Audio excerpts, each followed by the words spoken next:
ሰላም ክቡራት ተኸታተልትና ብልዓለም ትርከቡ ሎሚ ዝበልናዮ ሒዝና ቀሪብና ኣለና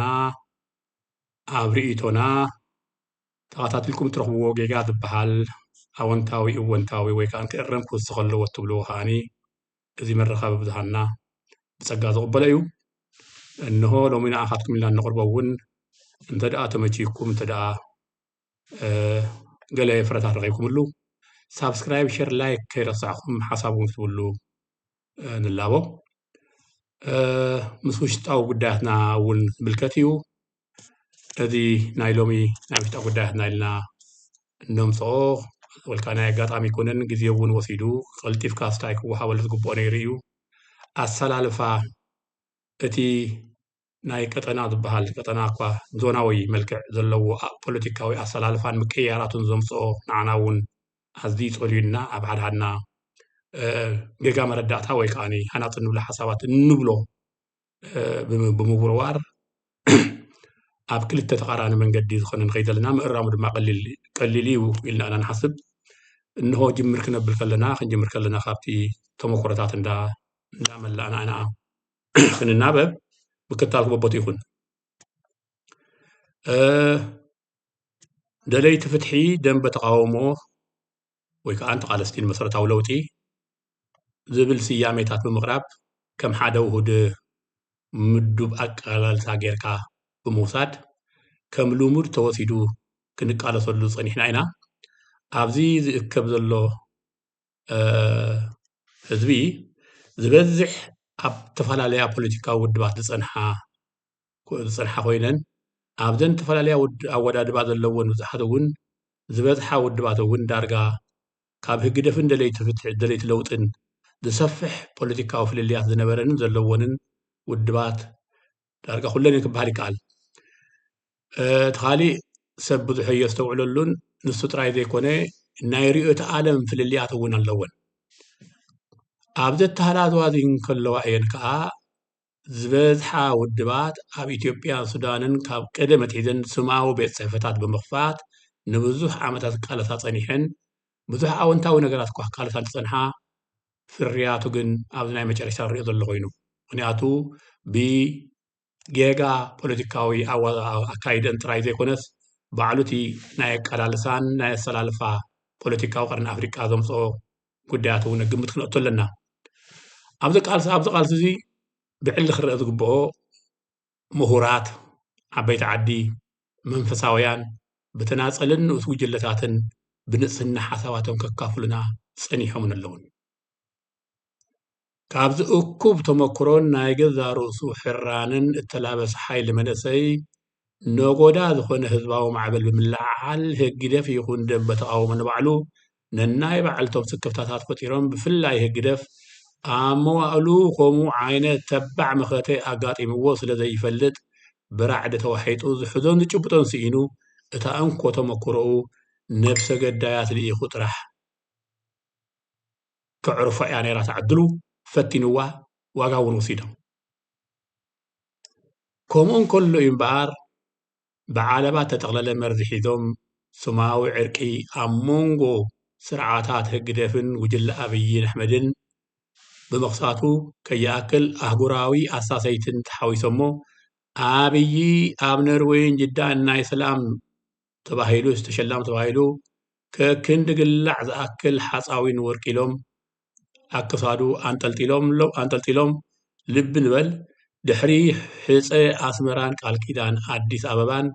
ቀጥታ በስመራን ኣዲስ ኣበባን ኣንጻር ህዝቢ ትግራይ ስብከትን ሓደስቲ ዜማታትን ተጀሚሩ እዚ ግዜ ከይወሰደ ጆኖሳይዳዊ ወራር ኣዋሊዱ ምስ ትግራይን ህዝቢ ትግራይን ዕሙት ቂምታ ዝነበሮም ኣባላት ደንበ ፍትሒ ኢና በሃልቲ ከይተረፈ ንልእላውነትና ክንብል ኣብ ጎኒ መከላኸሊ ሓይልታትና ኢና ዝብልሉ እዋን ይሓሊፉ ከምኡ ድዩ ነይሩ ኣይከምኡን ኣይከምኡን ሕጂ ከለዉ ዶ እቶም ኣካላት ተዓዊቶም ዶ ኣይከምኡን ምክንያቱ ዘይመዕወቲኦም ቂምታ ኣጀሚርዎም ኣሰላልፋ ፖለቲካ ናይ ቀርኒ ኣፍሪቃ ቃነ ስዒርዎም እጂ ኣብዚ ሓደ ዓብይ ጌጋ ኣብቲ ናይ ደንበ ተቃውሞ እውን እምበር ደብ ሓደ ነርና ኢና ኣይነበርናን በበጉርሕና ኢና ነርና ክትብል እውን ትኽእልካ ብኣንጻሩ ዘይሓሰብዎ ህዝባዊ ማዕበል ብፍላይ ድማ ብርጌድ ንሓመዱ ኣንጻር ወራርን ኣውራርን ከም ንህቢ ዓሲሉ ኩሉ ዝከኣል ክኢሉ ሰፍ ዘይብል መስዋእቲ ከፊሉ ክሳብ ወረርቲ ሓይልታት ተገዲዶም ውዕሊ ፕሪቶርያ ዝቕበሉ ማዕበሉ ኣይዝሓለን። ኣብ ቀዳማይ ኣሰላልፋ ወራር መራሕቲ ኢትዮጵያ ኢሳያስ ከም ነብይና ዘመሩ ብወታደራዊ ፖለቲካዊ ኢኮኖሚያዊ ህይወት ዘሪኦምሉ ስልጣኑ ከናውሕሉ ከለዉ ብንበል ኣብታ ቀዳማይ ወራር ንስልጣን ኢሳያስ እናዊሖምሉ መድረኽ ተቐይሩ ቃልሲ ንመሰረታዊ ለውጢ ኤርትራውያን ግዜ ዝመጥጥ ሓያል ምኸቲ ከም ዘጋጠሞ ብዙሓት ተረዲእና ምናልባት ገለገለ ቀልጢፍካ ፍታሕ ሪኦም ምኾኑ እዮም ዝወሰደ ወሲዱ ድሕሪ ውዕሊ ፕሪቶርያ ዝኮረየ ስርዓት ኢሳያስ እውን ምስ ህንዱድ ኣመራርሓ ኣብይ ኣሕመድ ቀጥታ ኣብ ግርጭት ከኣቱ ግዜ ይወሰዱ ስለዘይወሰዱ ብፍላይ ኣብይ ኣሕመድ ከዓኒ ካሊእ ፖለቲካዊ ፀይቂ ኣቀላቂሉ ንሱ እውን ኣህጉራዊ ቻርተር ብዝፃረር ባሕሪ የድልየኒ ዓሰብ ክወስዳ እየ ኤርትራ ናብ ኢትዮጵያ ክንሓውሳ ኢና ዝብል ዘይኸውን ክኾነሉ ብምባሉ ኣብዚ ንኻልኣይ ግዜኡ ንስርዓት ህግደፍ ስልጣኑ ኣናዊሕሉ ክንብል ከለና ኣህጉራዊ ቻርተር ስለ ዝተሓሰ ብኣህጉራዊ ቻርተር ምክንያት ምግባር ከዓኒ ኢሳያስ ጥራይ ይኮነ ዝቃለሶ ኣካላት ናይቲ ዞና ከም ዝቃለሶ ፍሉይ ተቃሊሶ ነው ይኻን ኣብዚ ካልኣይ መድረኽ እውን ኣሰላልፋ ዝቀየረ ቃልሲ ንመሰረታዊ ለውጢ ናብ ሓደገይና ግጥምያታት ከኣቱ ተገዲዱ እምበኣር እዚ ሕጂ ኣብ ጎኒ ብልፅግናን ህግደፍን ወያናዊ ፀግዒ ብዝመስል ጎናዊ ፅልዋታት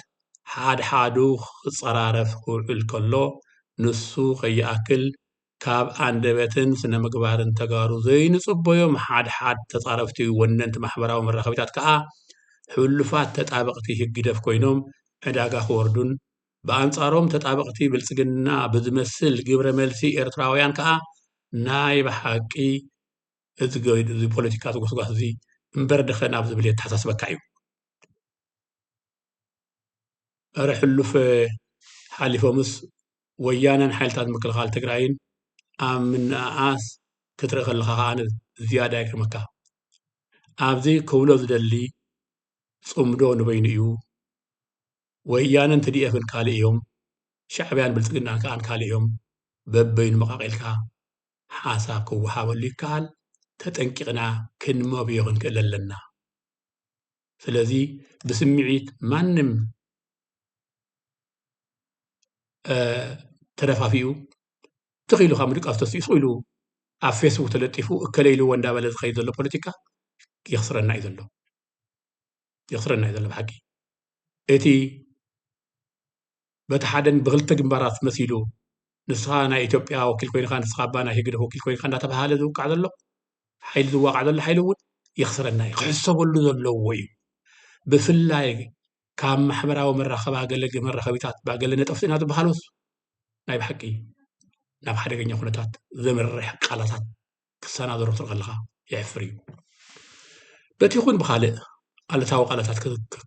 كراببو ذو السبات بسمم متقاس مالت نابوتو مورار سلازغوني أسماء السبات متقاس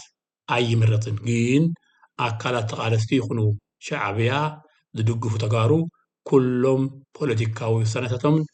ودباو سلالفون ككم ردوه قالسو يخول يوم أسماء السبات النازنات أولو كاب دم بتقاومو إرترا خساب هوحات كاب تقارو خساب دم بتقاومو إرترا زلو مفتاتن مزنت آلن تأتاو كبل اللوو دي أغانا الفي بحافشو أقولنا أبيو وإساياس وقان خا نصبح عدا نخودنا خمز خيد كردنا اللوو كم وقان بوليتيكا وقانه أقولني إساياس من يكون زي قدس أقولنا أبي ودوء نجرجر كخم بوليتيكا وقان إذا خف لنا يوم بعلي نحن حسب لنا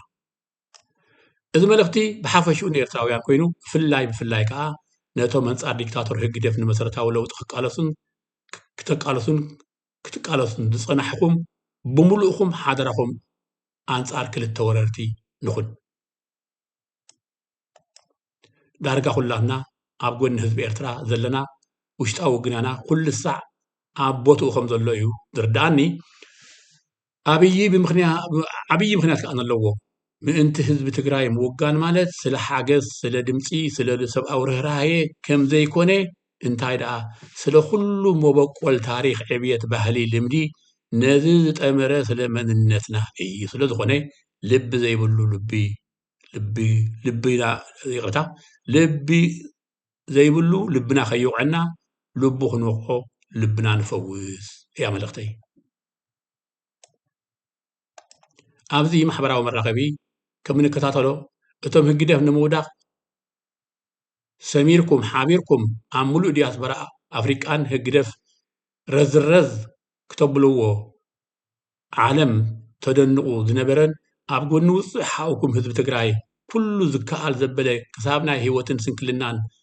እስር ቤታትን ክቡር መስዋእቲ ዝኸፈልኩም ኣይግድን ሎሚ ክንወቃቐስ ኣለና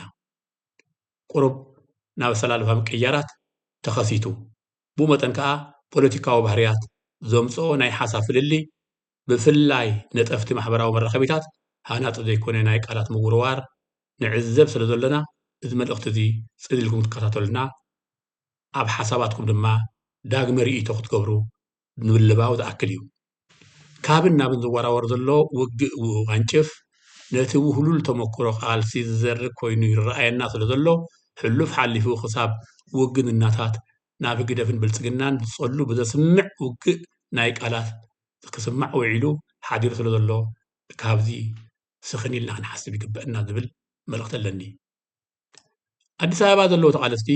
ስለ ኣብ ኣዲስ ኣበባ ኮንካ ኣንጻር ህዝቢ ትግራይ ከም ዝቃለሱ ምስሊ ምሃብ ወይ ድማ ስለቶም ሓደ መራኸቢ ብዙሓን ዝብልዎ ዝወናጨፍዎ ብኡ ጌርካ ነቲ ምስሊ ናይ ተቓለስቲ ምዝራግ ወይ ምድዋን ከዓነ ጌጋ እዩ ኣብ መቃለሲ ዕላማ እምበር መቃለሲ ባይታ ክምረፅ ኣይኮነሉን ነቶም ኣብ ሸነኽ ኣዲስ ኣበባ ዘለዉ ተቓለስቲ ኣካላት ብልፅግና ጌርካ ምጥቃዕን ብኣንጻሩ ኣብ ባይታ ዘየለ ፆም ደጊፍካ እውን እናተባህለ ዝኸይድ ዘሎ ክልተኣዊ ምጥቕቃዕን ፀኒሑ ከቢድ ዋጋ ከም ዘኽፍል ስለ ዝኾነ ንምእራሙ ሎሚ ክንዛተየሉ ይግባእ ግዜ ዘይምሃብ ምናልባት ውልቀ ሰባት ብትግራይ ይኹን ኣንጻርቲ ደንበ ተቃውሞ ወይ ኣንጻርቲ መሰረታዊ ለውጢ ዝደሊ ዝኸይድ ሓደ ከም ትግራይ ወይ ከም ወያነ ገርና ክንወስዶ ዘይኮነስ ከም ውልቀ ሰባት ጌርና ክእረም ከም ዘለዎ ክዛረቡ እንተደልዮም ክኽእሉ ይኽእሉ እዮም እቶም ኣብ ሸነኽ ኣዲስ ኣበባ ወይ ከዓ ሸነኽ ግንባር ብርገድ ንሓመዱ ዘለዉ ሓደ ካብ ንቡር ወፃኢ ኮይኖም ኣንጻር ወያነ ኣንጻር ጀነራላት ኣንጻር ገለ ዝፀርፉ ዘለዉ እውን ክፀልኡ ይኽእሉ እዮም መሰሎም እዩ ግን ከዓነ ክእረም ኣለዎ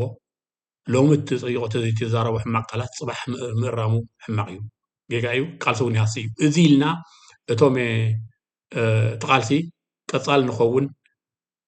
ኣብ ቃልሲ ኣብ ናይ ማሕበራዊ ቃልሲ ትዛረቦ ቃላት እውን ተጠንቂቕካ ክኸውን ከም ዘለዎ ክንረዳእ ክንክእል ኣለና ኣዲስ ኣበባ ኮይንካ ምቅላስ ንዘይዓገቡ ከዓ ከም ደገፍቲ ህግደፍ ብፍላይ ከም ደገፍቲ ህወሓት ተወሲዱ ሓድሓዱ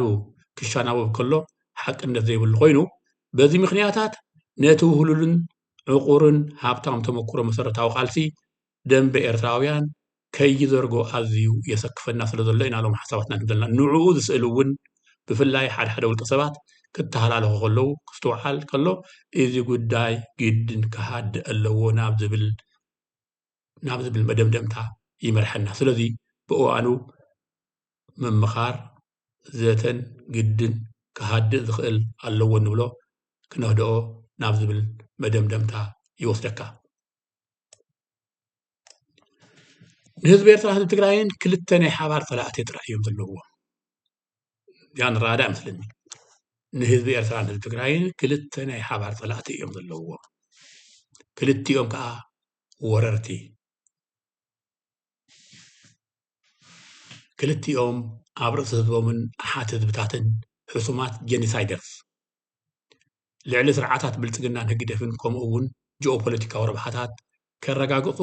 ዝተሓባበርዎም ተኸተልቶምን ወፃኢ ካልእ ፀላኢ ህዝቢ ኤርትራን ህዝቢ ትግራይን ኮቶ የለን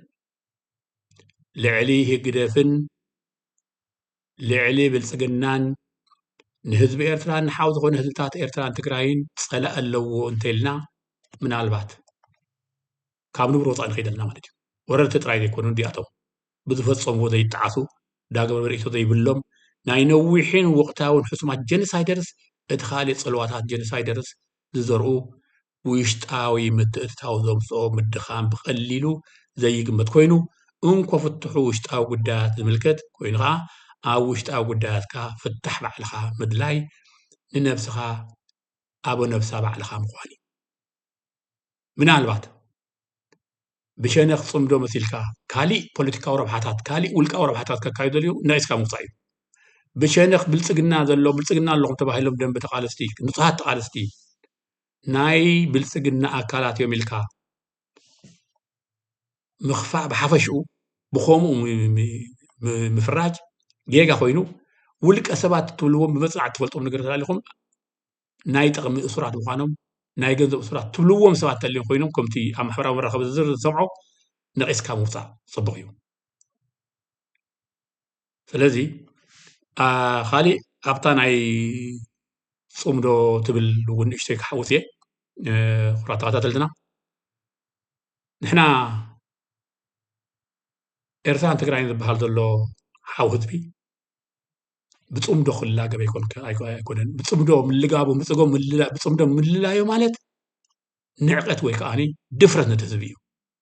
ድፍረት ታሪክ እዩ ድፍረት መንነት እዩ ድፍረት ባህሊ እዩ ድፍረት ልምዲ እዩ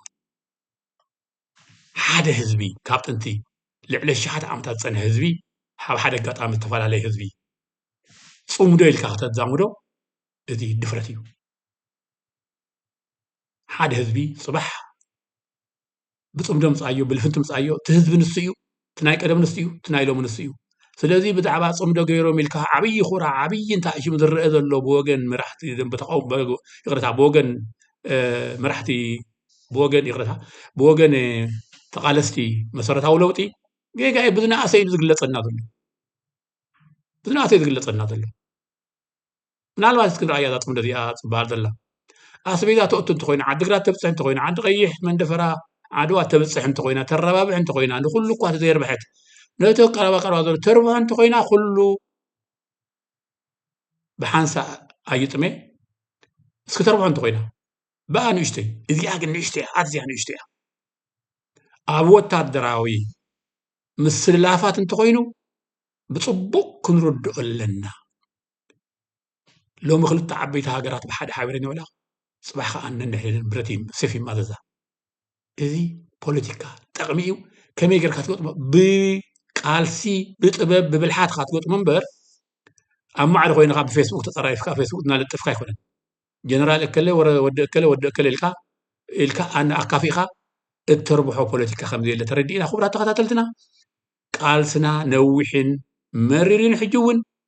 ኣብ ቃልስና ፅኒዕና ክንነብር ድማ ቃልሲ ናይ ታሪክ ጉዳይ ናይ ሕልና ጉዳይ እውን ስለዝኾነ ፈተኽ ከይበልና ከነብል ኣብ መንጎ ህዝቢ ትግራይን ህዝቢ ኤርትራን ዘሎ ሕውነት ዘይኮነ ናይ መንነት ጉዳይ ናብ ንብር ቦትኡ ክምለስ ተስፋ እናገበርና ንሎም ዝበልናዮ እዚ ይመስል ሰላሙ ቁርብ ክትረኽብሉ ምዃኑ ከዓኒ ይርድኣኒ እዩ ሰናይ ቅነ